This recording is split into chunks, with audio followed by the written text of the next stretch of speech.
The urgent call to go sustainable is louder than ever, and Manila Bulletin is holding a two-day forum on this in November to make sure everyone is part of the conversation on how we can tread a sustainable life together. So to tell us more, joining us live is the forum's project lead, Philip Cu-Unjieng. Philip, good morning. Morning, it's great to have you. Good to have you back. Good to be Good back. to be back. I mean, Yes. and finally face-to-face in the flesh. Listen, I was wanting to sort of get a clearer picture on why the Bulletin, the Manila Bulletin, sees the importance of being the convener of this conversation that really has to happen. I'm glad you asked us that because, I'm not a scientist. I'm not going to be an expert or claim to be an expert. Exactly. But I think what Dr. Emil Yap and I observed last year was that the conversation about sustainability is often couched within just one particular industry, like the banks will get together, Yes. or the real estate company will get together. So what we felt was we had to find a way to make the conversation become broader and have people appreciate that it's really a multi-sectoral, multi-industry approach that has to be required, and that it's only through collaboration and basically the conversation really being spread around that people can get a better appreciation of what's required to be able to make sustainability move forward. I say it all the time. It's a daunting task, isn't it? I mean, we've got some work to do, and we've been trying to chip away at this,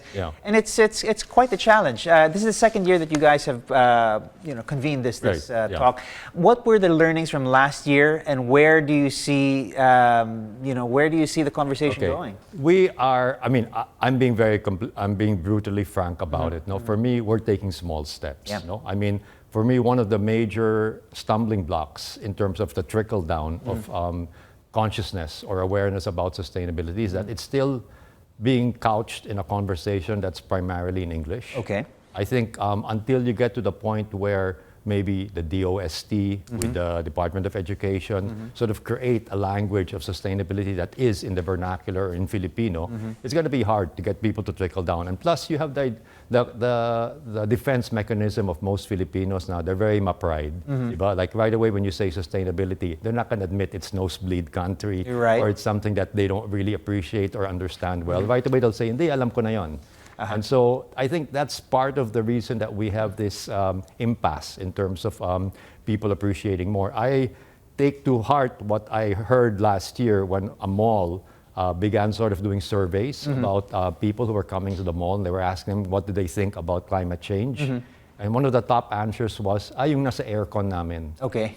So I mean, that's how basic. The message isn't quite getting there. For them, it was like climate control, the thermostat control in the air conditioning. So for me, they weren't even understanding what climate change was and how it impacts us, who are a very vulnerable country in terms of disaster risk reduction. But if we're then talking about getting that message, driving that message home to the larger mass of people out there, surely, I mean, it's also them who feel ultimately the effects. They're closer to it. I mean, getting to and from work means wading through knee-deep water, thigh-deep water, floods, you name it. That's precisely the irony, I think, Paolo. No? I mean, most people will say when you talk sustainability, it's like pangmayaman lang yon, o bahala na yung mga malalaking kumpanya to promote or do sustainability. And in fact, it's them, the big, the lower social demographics who are actually affected by what happens when we have like what we're projecting now. No, there are like carbon emissions haven't really been reduced. When you talk about COP28 in December in Dubai, it's like they're already projecting there'll be like a 1.5 degree increase in the temperature of the world. So we're not going to make that target that we've set for ourselves. No, we're not. But we can't lose hope because a lot of what we're doing isn't something that we're going to feel the effects of next week or even within the year. So we have to really just understand that, if you want resilience, you also have to be resilient even in terms of willpower. Absolutely. Philip, the conversation on sustainability generally is focused on the sphere of conversation that concerns the environment, environmentalism, and what we can be doing to reduce our carbon emissions. But it's obviously much broader than that, much more far-reaching, and you're bringing in speakers that really sort of address these different sectors. Yes, because we really want to push that the whole idea is that it is an ESG agenda, and that's why it's environment, it's social, and it's governance. No, it's not just the environment. we did that last year with the theme Beyond Green. This year, the theme is If Not Now, When? Yeah. Because basically, we feel that's the urgency. So, I'm really thankful, and we're going to be doing it in a physical manner for the first time this year, because last year was purely virtual. Sure. We're really thankful with the UP Diliman, because Chancellor Vistan was very accommodating in terms of allowing us to use the campus also as a vehicle for where we're going to hold the forum this year. Who are the speakers?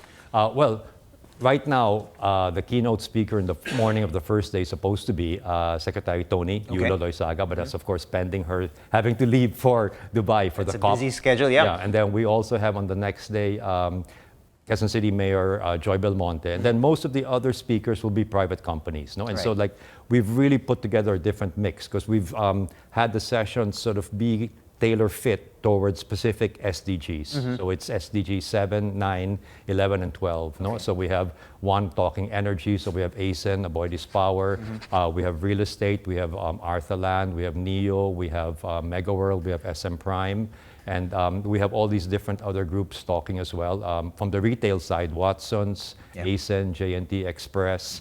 So it's a whole basic array of how sustainability is attacked or basically promoted within different private sectors. Right. And then hopefully they'll see opportunities to have synergies with the LGUs where they are existing, or even with the national government, no? Well, to your point though, how do we then take this conversation, which is happening, within the hallowed halls of the academe, UP, and take that message down to the massa? How do we then invite them to be part of this conversation? We're hoping that at least from the point of view of the forum, no, that a certain segment of the population will be appreciative of what we're trying to do in terms of broadening the conversation, and then maybe they in turn can do their own local versions of what we're trying to create. No, I mean, I was talking to one of the people here at CNN, and she said she had created a Sinag Quezon in her own province, and she's just a small group of youngsters who are basically